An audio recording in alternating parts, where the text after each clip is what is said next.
Hey. Okay. So, I'm channeling all of these messages and I go to Spirit after each video and I say, okay, what's the next video on? And they're wanting me to continue talking about change. And so this particular video is on how to know what to change, right? Because sometimes we're so attached to whatever experience that we're in and working a goal, working a manifestation, trying to make it happen, that we can't see what needs to be changed. So hopefully this video will give you some peace around it. Now, I know when you're in that space and you're going for it, you're super focused and you're like, why are things not happening for me? And you're still getting up and you're giving it your all. The last thing you want to hear is, oh, I need to change. Because you're thinking constantly about how can I get what I want? I'm going to try whatever and do whatever. So that can be painful. I send you so much love and respect and compassion. And I hope that you can hear the message coming forward in this video so that you can make your journey easier. So I think let's start there. Change will always make the journey easier. One more time. Change will always make the journey easier. And usually the change that we're most afraid to make is the change that we most need to consider. And the reason why we're so afraid to make it is that we think that in changing it, we're going to lose and that we'll live in a state of lack. But what's gorgeous about that awareness is that you can see that you're attached to something because of lack. And you got to clear that out because we know if you're broadcasting the signal of lack, you're going to get lack back. It's just so. And more will be taken away from you. But if you can claw your way out of that hole, because it really will feel like clawing when you're so attached to a goal and you're so resistant to change, it's going to take a lot to be open to change and be patient with yourself. And you might want to just even start a gentle mantra if you know that you're struggling and things aren't going the way you thought. And you're listening to this and you're like, oh shit, I'm probably going to have to make a change. Just start the mantra, I'm open to change. God, make change joyful. Make change feel right. Make change, make the changes I need to make so evident that it feels natural to make that change. And as you go through that,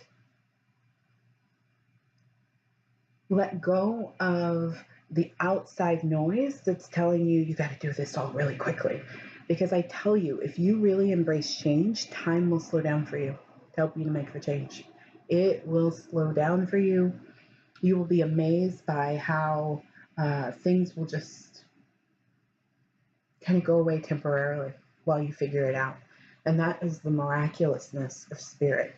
And so change will make you feel upside down and be really kind to yourself in that process and express all of your feelings, including feelings of anger and worry and stress.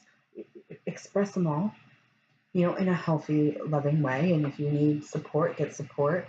And, if the people close to you are making it difficult for you to hear your own self, be as kind as you can in that process and be like, hey, I gotta shut you out for a minute because I gotta make some changes. I don't know what they are right now, and your advice might not be helpful.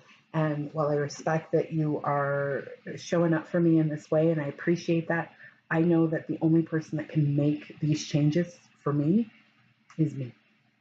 And go into the space of sanctuary. And this is an exercise that I used to teach an intuition class. I don't like to teach how to receive intuitive information, but I do like to create a space where people can play with their intuition. And so, because I believe the intuition is a very personal relationship between you and God, and your own signs and symbols and dictionaries, that's between you and God. And nobody needs to understand that but you. But when I used to teach an intuition class, I would talk about going into the sanctuary. It's a meditative space where the environment feels really comfortable and it feels like you. And so, whatever that is, go into your sanctuary, envision your space. Mine was always a modern condo in San Francisco in the South Beach neighborhood. And I would meet with my spirit guides there and go into your sanctuary and have some dialogues. And you might not come out with clear answers, particularly if you're in really deep resistance. You might not come out with clear answers, but just know that subconsciously rewiring is happening every time you go into your sanctuary. And so, again, I describe it as a meditative space, and you can have a dialogue with your spirit team, with God, with the divine. And in that space, you can ask to be healed. You can ask for clarity around what changes you need to make. You can ask for greater comfort around change. And as you go through that, consistently visiting your sanctuary, you will start to feel lighter about what changes need to be made. Again, the area that you're most afraid to change is probably the area you need to change the most. And because that fear is so strong, be really, really kind to yourself, and nobody has the answers but you and God. And while people might offer you suggestions, I'm a coach, I offer people suggestions all the time. But one thing I say is you got to go and sit with it and feel your way through it. And the sooner you own that you're in charge of your journey and everybody else is just window dressing essentially, then you can start to really step into your power. And you can start to feel when it's graceful to change, and you can feel when it's fear that's keeping you from making a change, and you can feel when something's just not right. Because I know for me, people were making lots of suggestions and telling me what to do, and I was already wounded, right? I was feeling vulnerable, and that's kind of a wounding, and so they don't know, and so you might get combative about it. I know I got angry. I was like, no, I know you're not right, but I also don't have an answer. In that mess, there is a gem. And so it's okay to go through a period of I don't know. I'm not typically a fan of, if you were working with me one-on-one, I'd say, no, I don't know.